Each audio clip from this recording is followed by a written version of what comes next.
Good afternoon.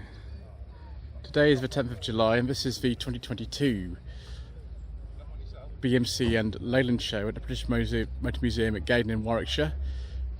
This is part 7 of the Slightly Shambolic Shuffle, and I do apologise in advance if I get things wrong, if I fall over, if there's wind noise. I'm afraid that's just the way it goes on this channel. So we've arrived on the TR register stand, and straight away we've got quite a rare car here. This is a Triumph TR3. I think they made these in the late 1950s, but I'm not really an expert on these, so I couldn't tell you any more than that really. Next one we've got is a Triumph TR6. I don't know what year that is actually, it's got a personal plate on it. This one though, in this rather kind of interesting magenta colour, is a 73-74. This one here, Northern Irish plate. I think this is probably, looking at it, a Spitfire Mark IV with a 1300cc engine in it, be sort of from the early 70s. 1963 Triumph TR4 here, another TR3. A lot of these are used in sort of competition and things like that. Ooh, it's a rare one. It's Triumph TR5 PI. 1967-68 registration. Didn't make these for very long. I think it was about a year that they made the TR5s. Far more common was the TR4 here. This is a 64. So if it was a TR4A, it would say TR4A IRS on the back, which this doesn't. Another TR6 here, 70-71 registration. Triumph TR8. 79-80. The full production of the TR8 was sort of started in late 79, as we saw when we had a massive amount of TR8s together. And they also made a TR7 V8. It's very confusing. I can't remember what the difference between them is. I think these were more for homologation. They both have the Rover V8 engine in them. Somebody in the comment section below can tell me the difference between a TR8 and a TR7 V8. I can't remember. I do know what I like though. A dark green and a beige leather interior is very much what I like. I think these are out of an MX-5 or something, aren't they, these seats? Could be wrong though. But yes, that's definitely the colour combination, of which I approve greatly. Let's have a look at these cars at the front here. Another one of these TR5s here. 67-68 registration on this one. Earlier on, I think in about part 5, we saw a TR250, which was the American version of it, which is still on carburettors as opposed to fuel injection. Another one of these TR6s, 70-71 registration. And another TR7. These are the sort of seats you typically find in them. It's nice with all their 5-speed gearboxes, that is, that's good. Right, next section. So one of the last TR7s here, I think the last place they were making them in was either Solihull or Cowley, I can't remember, because Speak closed in 1978, I think, and they had to transfer production somewhere else, and then they ended up in Solihull. They finished for the good in 1981, so it was a very late one. Another 1970-71 TR6. There seem to be a lot of TR6s here today. They're actually relatively common cars. I looked it up the other day. I think there's something like 5,000 of them still around. It's quite a good survival rate. Now this is a very early one. I think it was registered it's like April 69. It belongs to a gentleman named Steve Denton, who also has a YouTube channel, who I met just a few minutes ago. This is a later TR6 for this one, on an M, so this will be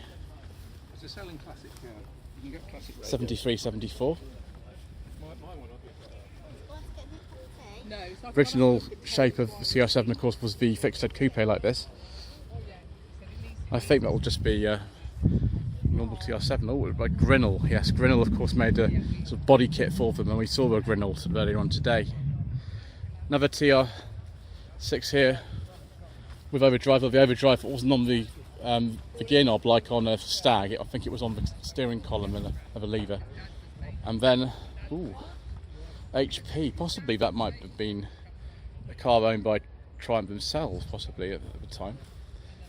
It's a local plate too of the area where the Canley factory was. Yeah, like virtually all the TR5s made, I think, from late 67 to early 69. Nice R8 Rover here. This is a 1994 to 1995 420 GSI Tourer. I absolutely adore these viewers. It'd be nice if it had a beige leather interior, but we'll take that as it is. That is amazing. So we come across the actual section that I'm parked in here, which is the MG Car Club Young Members section. Despite not owning an MG and not being young, I've been asked to take part actually today. This belongs to Jonathan Langstaff. Hello, Jonathan Langstaff. Afternoon. 2014 MG3 1.5 style, like the one that I used to have actually. This is the second car on my channel if you want to look back that far. His, however, has a few modifications. You want to modify exhaust on it. So you can see he's very kindly parked right next to me here. And we have more Rover goodness here. 1972 to 73 Rover P5B Coupe. I think this is zircon blue, and it's not quite a beige leather interior, viewers, but it's not far off. That's very nice. So very late one. I think they finished production in 1973. A very nice Spitfire here that's also part of the stand. It's right on the cusp of... Is this a 1500 Spitfire? Yeah, I was just looking. It's right on the cusp of that sort of thing. We'll just think the whole front end lifts up for unrivaled access. This Mini here has got some replica Dunlop alloy wheels on it. And I can't remember what specification that this one is. By this stage they weren't badging them with Austin and Morris anymore, despite what it says on there. West Bromwich plate on that, it's interesting. More Minis, many more. 82 to 83 plate, although this is like a replica of an Austin Cooper S from the 60s, although yes, it is a 1980s car. And this is a Mini Rose. I've never seen one of these before. This will be 8889 actually on an F. Interesting, yeah, there's so many special editions. I've never seen one of those before. And a Mini British Open Classic. Not only is that British Open as a sporting event, but British Open has got the roof on a K, so 92 to 93. And that's also very nice interior. And a beige leather steering wheel. And say hello to the friend inside there. Hello.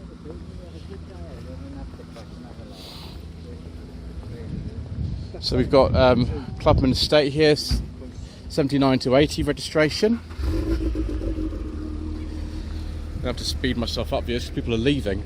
1999 to 2000 Mini John Cooper LE. Actually, it says specifically in 99, so I was pretty much right. Mini 1275 GT, not sure of the year of that. I think this is lime flower, this colour. 1976-77 Mini Clubman. A Stag, very nice. Is this an automatic or a manual? No, it's an auto. This seems to be the rarer ones. So yes, 1972 to 3. Ooh, a Morris Mini Cooper. It's quite an early one actually. This will be I don't know, early 60s I imagine. Ah, Riley 1.5, that's where one was. Excellent. I don't know what year this is exactly. It's a pre-suffix one. There we go, they actually write it out in longhand, Riley 1.5. See the rest of the stuff that's here on the stand. Rover 25, although I'm not sure what year that is because that's a personal plate. Saw this 2004 ZR yesterday, actually at Jilk's Garage at a social event. 2004 MG TF115. I've actually driven this car. I drove it last year on No Budget Reviews. Another car I've driven, of course, is this one. It's a TF135, which I very much enjoyed as well. That was in 2020. It's one of the most popular episodes of No Budget Reviews for some reason.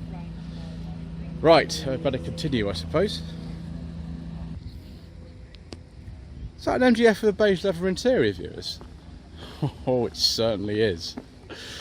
Very nice. It's even got wood in it as well. This is a 2000, so it's quite late for an MGF. Another one down here. I was expecting to see more of these here. I think a lot of them have left, but nevertheless we'll keep going. Yeah, another quite late one. Although that plate is late, is earlier, so I don't know what's going on sort of there. Right, let's take a pause here and walk in the right direction. 2004 to 5 MG ZS180, owned by a gentleman by the name of Philip, who has driven this all the way from Dortmund in Germany. I think he did 500 to 600 miles in this, which is perfectly possible. It's reasonably comfortable, but I prefer the 45 V6 myself. That's just my personal preference. 1969 to 70 MGB Roadster. Very good idea to have a stop lock in there. That's a very good idea for security. 1977 to 78 MGB GT. Not so fond of having those black silver on black plates. We really should have the standard plates on it, but that's just a little gripe of mine. 1964 MG Midget. This is a Mark II, I think, from what I understand. Oh yes, this is the 1975 MGB GT Golden Jubilee Edition. This is a very, very rare car indeed. J'aime ce qui est historique de long plaisir. Very nice. Right, let's have a look at some more MGFs and TFs. 2001 MGF, another 2001 MGF. This one though is my preference because it's got a beige leather interior with wood. Very nice. I do like a nice beige leather interior.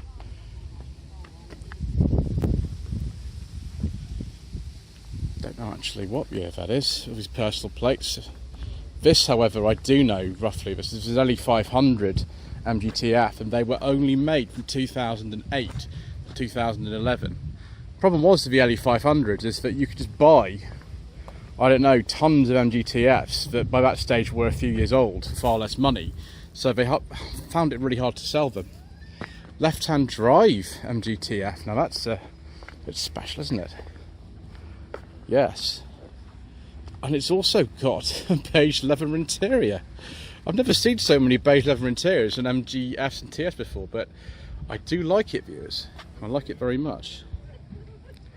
1968 to 9, Daimler V8 250. For some reason this was the last of the sort of Mark II Jaguar based cars to actually be in production. Don't know quite why, but that was the case for these.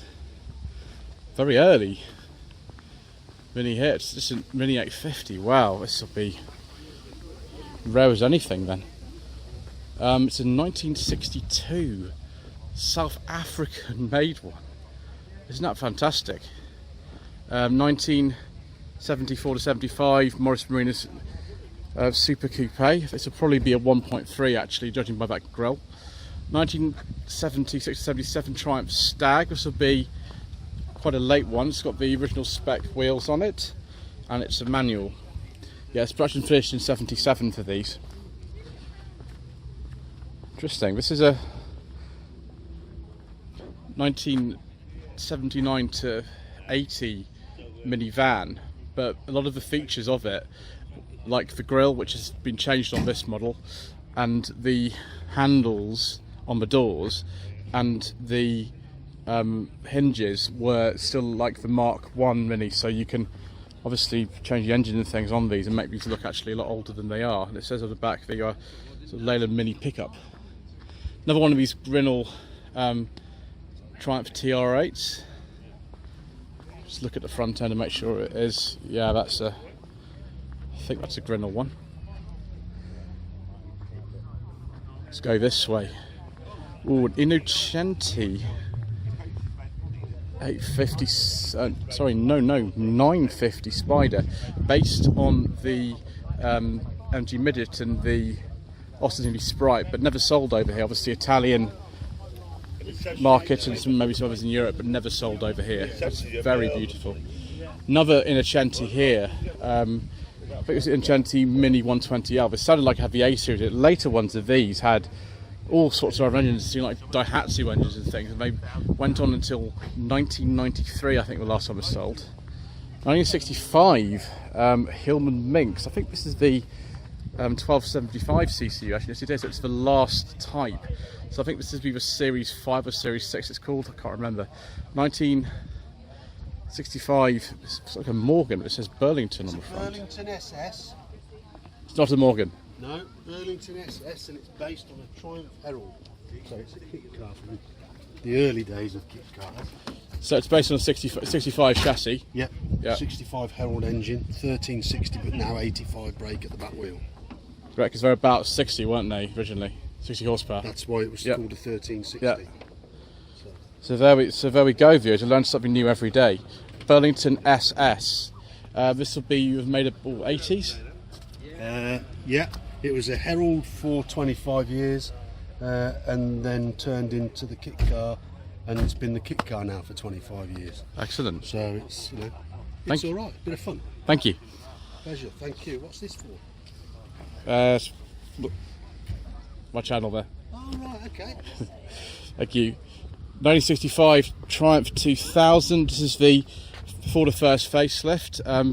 Coventry plates, so maybe that was owned by them themselves. I don't know.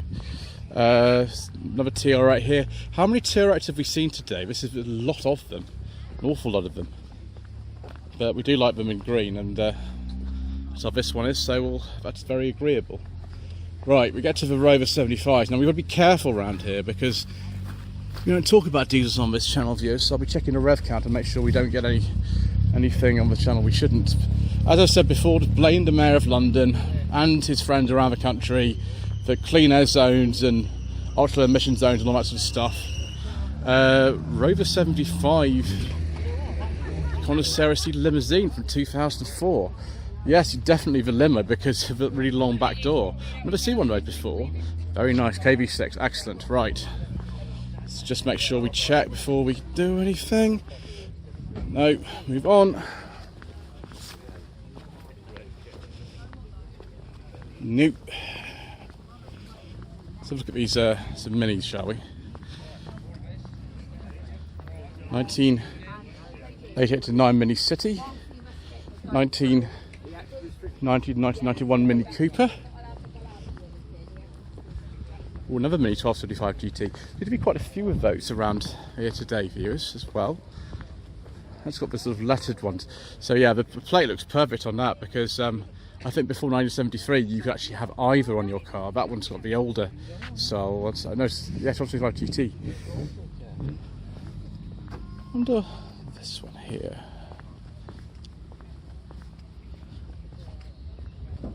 Not sure. Right, let's have a look at some. Oh wow! Ooh, it's very nice Montegos. Oh, it's a Vandenpla. Oh, wonderful. There's only like 5 Montego Vandenplas left, I think. So this is a carb model from 85. Well, that's rare, very, very rare. This one is a Mayfair. Yeah, I've actually driven one of these on the channel. I've driven a Mayfair. They were all made before October 1988. It's when they ditched the Mayfair and facelifted the Montego. That is really special. 1.6 Mayfair. That one I drove was a 2 litre. MG Montego 2 litre EFI. Again on the C. So they're all sort of roughly the same age, these cars. All pre-facelift ones. Some would be an 85 and an 86. This 2 litre EFI MG here is a little bit later. That's 87 to 88. Yeah, it's really fantastic. excited about that kind of thing, viewers, and I hope you don't mind if I do. Also, don't mind if I have a look at some of these. Some Jaguars. Some beige leather interiors. Very nice. We've only had this car 3 weeks. It's a 3.2 executive. Don't mind if I do, viewers. Very nice. Yeah, it says actually executive 3.2. X-Type here. I have driven an X-Type, viewers, but we're going to have to move on, I'm afraid. And a little rev counter, and it looks like, yes. Thank you to the Mayor of London once again. 1985 to 86 Mini. I don't know what specification this is, to be honest. Don't know. Neither do I know what specification this sort of contraption is over here that doesn't seem to have any to your bodywork. I see, that's for sale, is it? It's Mr. Bill from Fuel Power Channel says that could be yours. Very, very late stag here. It would be 77 only on an S. It's one of the last ones made then. Another Mini Club mistake. 78, 79 registration. Right. Next row, viewers. We must keep going because we must get to the end. 1988 Mini Red Hot Edition. 1982 to 3 Mini sort of Cabriolet conversion, I think. That's very interesting. The factory ones didn't come in until about 1993. So that's a very rare car indeed. Mini Ritz here. 1985 to 86 registration. Ooh, what have we got here? It's a very late Austin Cambridge. This is a 68, 69 registration. I think production of those stopped in 69, so it's a very late one. Metro GTA, later GTA. My godfather actually had a GTA back in the day. Ooh, it's a Vanderbilt Princess 1300 just before the Allegra would have come in. So it's a 72, 73. Now is this? Yeah, this is the Morris Oxford. This is the type of car that the Hindustan Ambassador was based on.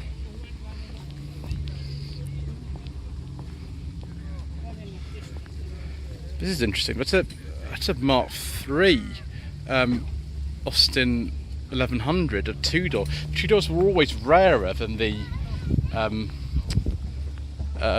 four doors for some reason. I wonder if this Land Rover's got a petrol engine. I don't know, viewers. We might have to just skip that for now. Mini Cabrio, might have a Prince engine in it, so we've got to be careful. Ooh, Sand Glow Beige MG Midget 1972 to 3. MGA, that'll be one of the earlier ones, I think. And another Riley Elf, probably the last one of the day, I think. Yeah, no, sorry, not Riley Elf, it's Wolseley Hornet. 1968 to 9 registration. Let's make sure we get this discovery correct. We don't want to film anything we shouldn't be filming, viewers. No, can't film that. Right. Rover 25 facelift. I don't actually know what spec this is. Just hope, yeah, it's K series, that's fine. Hello to Mark II Tom99 on Instagram. Another 8016 Morris 1100. That's a pre-suffix. That's an early car then. Yeah, it is early. 1971 to 2 Triumph 2500 Mark II.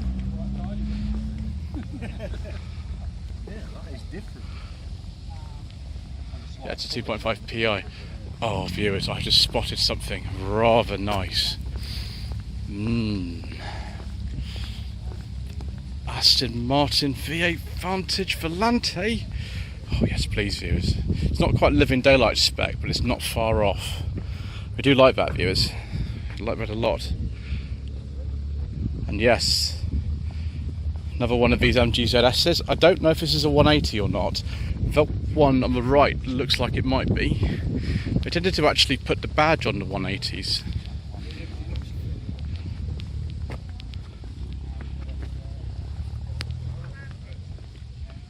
Sure. Ooh, HHR Rover 400. It's quite a late one. 99 to 2000 registration. Don't know what this one is. Oh, it's a 1.6 IS. Okay. Bought last Monday for £650 at Facebook Marketplace in daily use. Excellent. One of the special editions, that one. R17 Rover 800.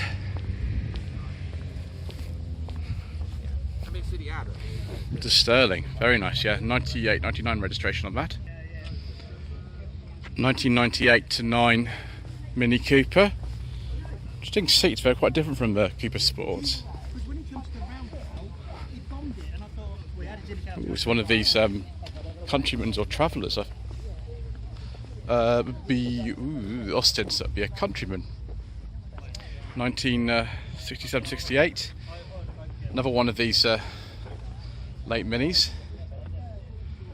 And then 78-79 Mini here. 1970 to 71 MG GT. 1969 MGC, not the most successful car ever made by BMC and then Leyland. This I think is an MGB LE. This was the thing made right at the end, as far as I know, with the sort of interesting pattern seats. I think this would be about 1980, but that's a Northern Irish plate, so I couldn't tell you, I'm afraid.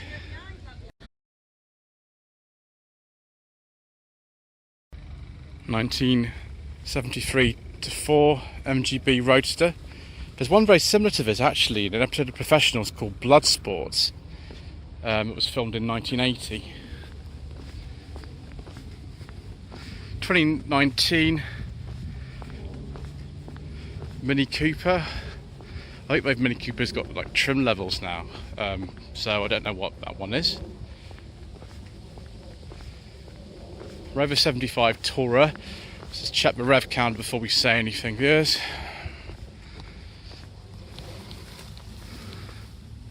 Nope. Triumph, maybe a TR8, it could be actually. That TR7, 81 to 82 registration.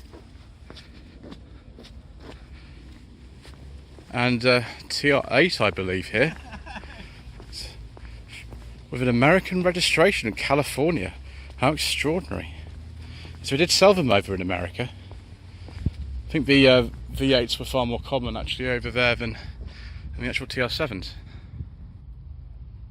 1967 Austin A35 van.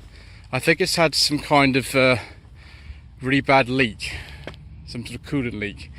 It used to be a bit forlorn at the far end of the car park with no friends, which is a bit of a shame, unfortunately. Oh well. Right, we've got one little section still to do, viewers, so we are going to do this in 7 parts, and thank goodness for that. Okay, here we go, final section, viewers. MG ZTT 2004, yes, petrol, excellent. Very late pre-facelift, that one. Oh, very good. 2004 to 5 MG ZT V8. Yes, please. Excellent, viewers.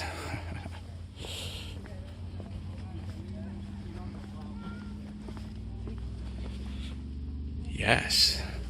2002 MG ZT.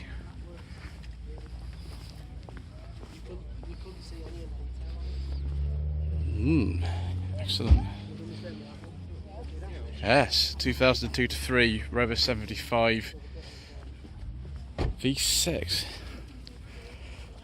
2001 to 2 Rover 75 V6, 2.5 litre automatic.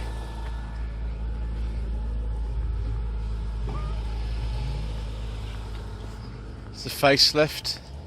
Yeah, this is the K series 2004 Rev 75 K series engine. Ah, yes, KV6, excellent. Not sure what year that is, to be honest. I wonder if it's got a. It's not quite a beige leather interior. It's a beige interior. Excellent, probably a club or something. Right, only a few more to go, viewers. Pretty safe with this 1.8 litre, so a K series. Very good. Excellent. I have driven 275s on the channel actually before.